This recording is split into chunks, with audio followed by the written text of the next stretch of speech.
Involuntary thoughts arise from previous sin, voluntary ones from our free will. Thus the latter are the cause of the former. Evil thoughts, which arise against our will, are accompanied by remorse, and so they soon disappear. But when they are freely chosen, they are accompanied by pleasure, and so they are hard to get rid of.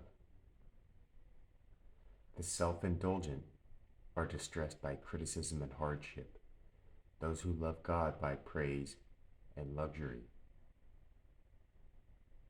He who does not understand God's judgments walks on a ridge like a knife edge and is easily unbalanced by every puff of wind. When praised, he exults. When criticized, he feels bitter. When he feasts, he makes a pig of himself, and when he suffers hardship, he moans and groans.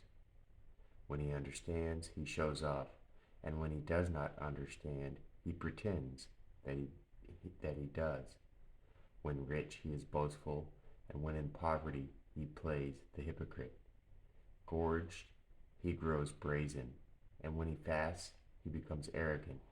He quarrels with those who reprove him, and those who forgive him he regards as fools. Unless a man acquires, through the grace of Christ, knowledge of the truth and fear of God, he is gravely wounded, not only by the passions, but also by the things that happen to him.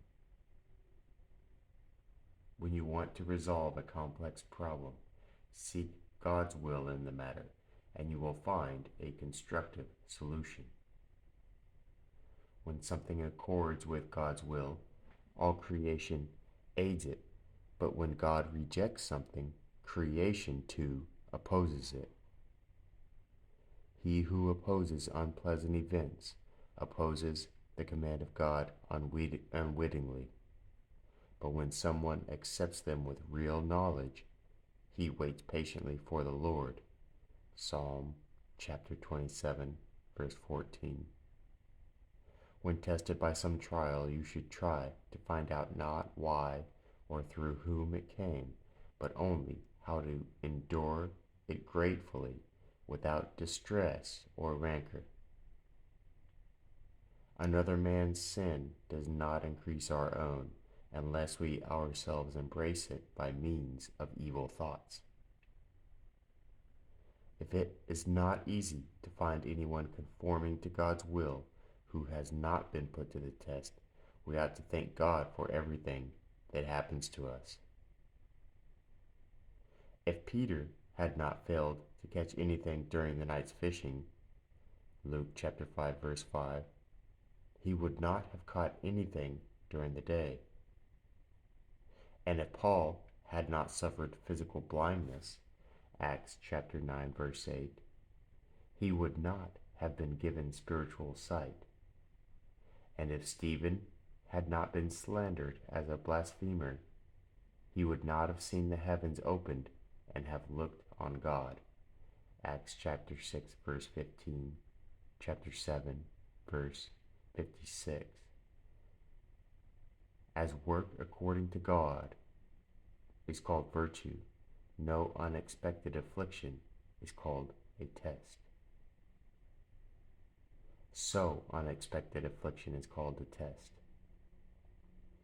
God tested Abraham, Genesis chapter 22, verse 1 through 14. That is, God afflicted him for his own benefit, not in order to learn what kind of man Abraham was, for he knew him, since he knows all things before they come into existence, but in order to provide him with opportunities for showing perfect faith. Every affliction tests our will, showing whether it is inclined to good or evil. This is why an unforeseen affliction is called a test, because it enables a man to test his hidden desires. The fear of God compels us to fight against evil, and when we fight against evil, the grace of God destroys it. Wisdom is not only to perceive the natural consequence of things, but also to accept as our due the malice of those who wrong us.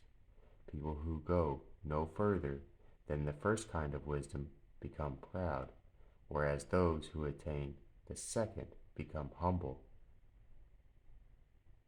If you do not want evil thoughts to be active within you, accept humiliation of soul and affliction of the flesh, and this not just on particular occasions, but always, everywhere, and in all things. He who willingly accepts chastening by affliction is not dominated by evil thoughts against his will, whereas he who does not accept affliction is taken prisoner by evil thoughts, even though he resists them. When you are wronged, and your heart and feelings are hardened, do not be distressed, for this has happened providentially. But be glad and reject the thoughts that arise within you, knowing that if they are destroyed at the stage when they are only provocations, their evil consequences will be cut off. Whereas if the thoughts persist, the evil may be expected to develop.